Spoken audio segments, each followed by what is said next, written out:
আসসালামু আলাইকুম। আমন্ত্রণ জাগো ফুটবলের সঙ্গে আছে আমি আফরিন সুমনা। শুরুতেই জানিয়ে দিচ্ছি সংবাদ শিরোনাম।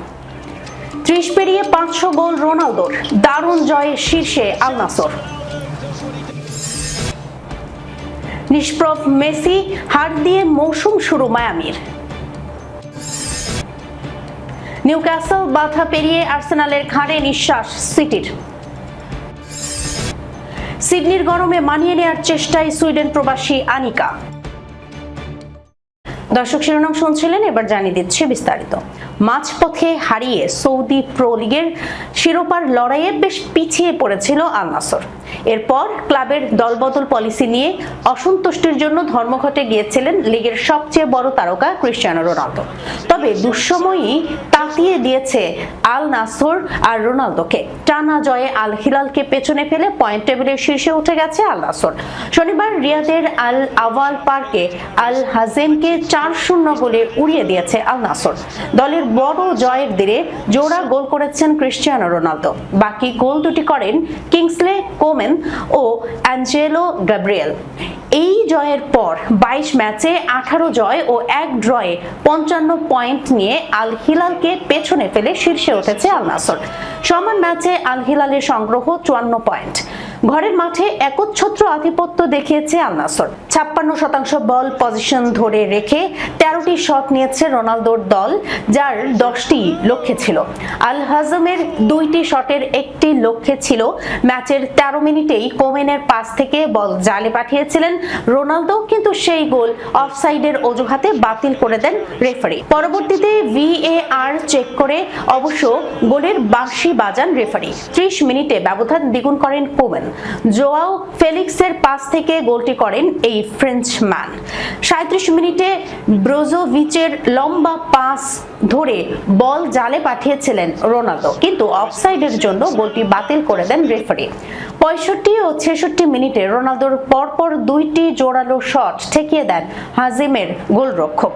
77 মিনিটে দারুণ এক গোলে ব্যবধান বাড়ান অ্যাঞ্জেলো গ্যাব্রিয়েল। এর 2 মিনিট পরেই দলের চতুর্থ ও ব্যক্তিগত দ্বিতীয় গোলটি করেন রোনালদো। চলতি মৌসুমে আল নাসরের জার্সিতে লিগে 19 ম্যাচে 20 গোল করেন রোনালদো।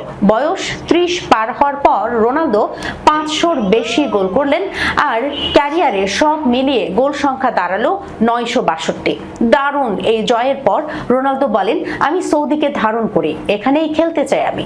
এই পর্তুগিজ যোগ করেন, আমি এটা আগেও বহুবার বলেছি, আমি সৌদি আরবকে ধারণ করি। এটা সেই দেশ যারা আমাকে স্বাগত জানিয়েছে, একইভাবে আমার পরিবার ও বন্ধুদের। আমি এই দেশে সুখে আছি, আমার সিদ্ধান্ত পরিষ্কার, আমি এখানেই থাকতে চাই। মেজর লিগ সকারের শিরোপা ধরে রাখার মিশনে নতুন মৌসুমের শুরুতেই বড় ধাক্কা খেল ইন্টার মায়ামি। রোববার সকালে লস অ্যাঞ্জেলেস এফসির কাছে 3-0 গোলে হেরেছে গত মৌসুমের চ্যাম্পিয়নরা। ম্যাচে পুরো সময় খেলেও গোল বা অ্যাসিস্ট করতে পারেননি লিওনেল মেসি। লস অ্যাঞ্জেলেস কলিজিয়ামে এদিন উপস্থিত হয়েছিল 75,673 জন দর্শক। MLS ইতিহাসে উদ্বোধনী সপ্তাহের কোনো ম্যাচের ক্ষেত্রে দ্বিতীয় সর্বোচ্চ রেকর্ড। ডিসেম্বরে MLS কাপ জয়ের পর জর্দি আলবা ও সার্জিও বুস্কেটস অবসরে যাওয়ার কোচ হ্যাভিয়ের মাসচেরানো শুরুর একাদশে 3 নতুন খেলোয়াড়কে সুযোগ দেন। মেক্সিকোর গেরমান বেরতেরামে আক্রমণে মেসির সঙ্গে খেলেন, আর ব্রাজিলিয়ান মিকায়েল রক্ষণে জায়গা পান। গোলকিপার হিসেবে মায়ামির হয়ে অভিষেক হয় কানাডিয়ান তারকা ডেইন সেন্ট ক্লেয়ারের। MLS এর 2 বড় তারকার লড়াইয়ে এদিন সন হিউং মিন এগিয়েছিলেন মেসির চেয়ে। লিগের রেকর্ড সাইনিং সন নিজের প্রথম পূর্ণ মৌসুমের শুরুতেই দারুণ ছাপ রাখেন। 37 মিনিটে তার বাড়ানো বল থেকে ডেভিড মার্টিনেজ ম্যাচের প্রথম গোলটি করেন। দ্বিতীয়ার্ধে সমতায় ফেরার জন্য চাপ বাড়ায় মায়ামি, তবে পাল্টা আক্রমণে 2-0 ব্যবধানে এগিয়ে যায় LAFC। টিমোথি টিলম্যানের লম্বা পাসে Miami goalkeeper St Clair penalty এলাকার বাইরে আটকে পড়েন। সুযোগ নিয়ে ডেনিস বুয়াঙ্গা ফাঁকা জালে বল পাঠান। শেষ দিকে দর্শকদের দাঁড়িয়ে অভিবাদনের মধ্যে মাঠ ছাড়েন সন। তার বদলি ন্যাথান ওর্ডাস মায়ামির পরাজয়ের কফিনে শেষ পেরেকটি ঠোকেন। ডান পায়ে নিখুঁত ফিনিশিংয়ে স্কোর লাইন 3-0 হয়। হ্যামস্ট্রিং চোট কাটিয়ে মাঠে নামা মেসি ম্যাচে তেমন প্রভাব প্রভাব ফেলতে পারেননি। প্রথমার্ধে অতিরিক্ত সময়ে বক্সের বাইরে থেকে তার নেওয়া শট অল্পের জন্য লক্ষ্যভ্রষ্ট হয়। আগামী 2 মার্চ অরল্যান্ডো সিটি এসসির বিপক্ষে নিজেদের দ্বিতীয় ম্যাচে মাঠে নামবে মায়ামি। নিউক্যাসল ইউনাইটেডকে হারিয়ে ইংলিশ প্রিমিয়ার লিগের শীর্ষে থাকা আর্সেনালের খুব কাছাকাছি পৌঁছে গেছে ম্যানচেস্টার সিটি। ইতিহাদ স্টেডিয়ামে শনিবার রাতে নিউক্যাসল ইউনাইটেডকে 2-1 গোলে হারিয়েছে ম্যানচেস্টার সিটি। এই জয়ে শীর্ষে থাকা আর্সেনালের চেয়ে মাত্র 2 পয়েন্ট পিছিয়ে আছে পেপ গার্দিওলার দল। উলভারহ্যাম্পটনের বিপক্ষে বৃহস্পতিবার রাতে আর্সেনাল হোঁচট খাওয়ায় সুযোগ পায় সিটি, তবে নিউক্যাসলও ছাড় দিয়ে কথা বলেনি।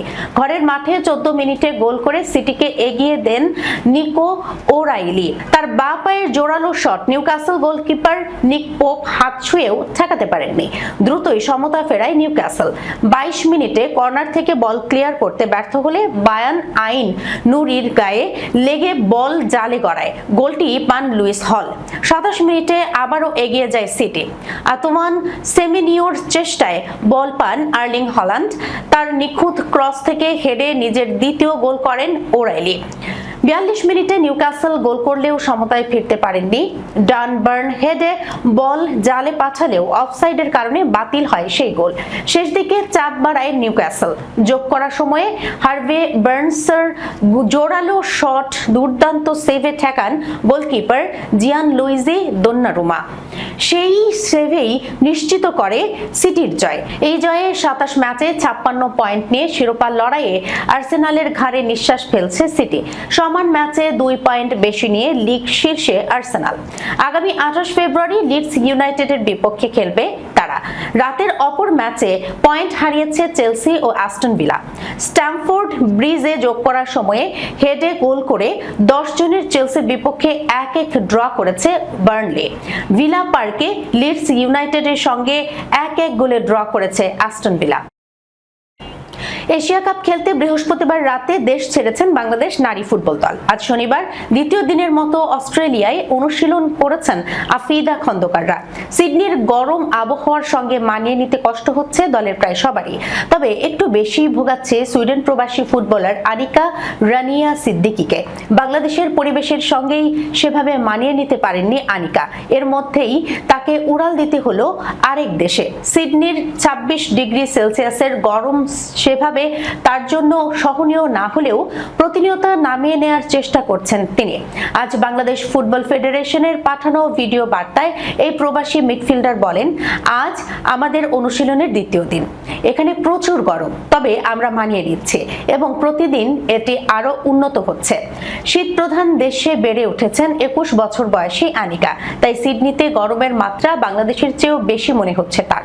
সত্যি বলতে আবহাওয়া নিয়ে আমার জন্য একটু কষ্ট হচ্ছে। আমি এখনকার আবহাওয়ার সঙ্গে মানিয়ে নেয়ার চেষ্টা করছি এবং বাংলাদেশের চেয়ে এখানকার আবহাওয়া অনেক বেশি গরম। খুব বেশি সময় হয়নি বাংলাদেশ জাতীয় দলের সঙ্গে আছেন আনিকা। ঢাকায় থাকতে তিনি অধিনায়ক আফিদার সঙ্গে থেকেছেন।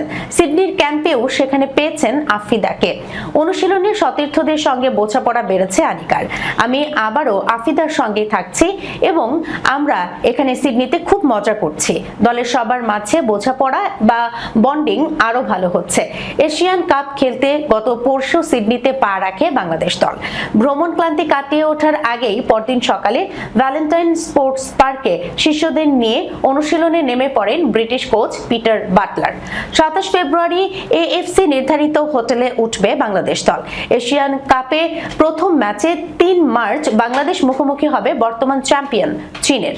সিডনিতেই 6 মার্চ উত্তর কোরিয়া এবং 9 মার্চ পার্থে উজবেকিস্তানের বিপক্ষে খেলবেন আফিদা মনিকারা। দর্শক, এই ছিল এখনকার মতো জাগো ফুটবলে। যাবার আগে শিরোনামগুলো জানাবো আরো একবার। 30 পেরিয়ে 500 গোল রোনালদোর, দারুণ জয়ে শীর্ষে আল নাসর। নিষ্প্রভ মেসি, হার দিয়ে মৌসুম শুরু মায়ামির। নিউক্যাসল বাধা পেরিয়ে আর্সেনালের ঘাড়ে নিঃশ্বাস সিটির। সিডনির গরমে মানিয়ে নেয়ার চেষ্টায় সুইডেন প্রবাসী আনিকা। এখনকার মতো এই পর্যন্তই। এতক্ষণ পর্যন্ত যারা সঙ্গে ছিলেন সবাইকে ধন্যবাদ। আল্লাহ হাফেজ।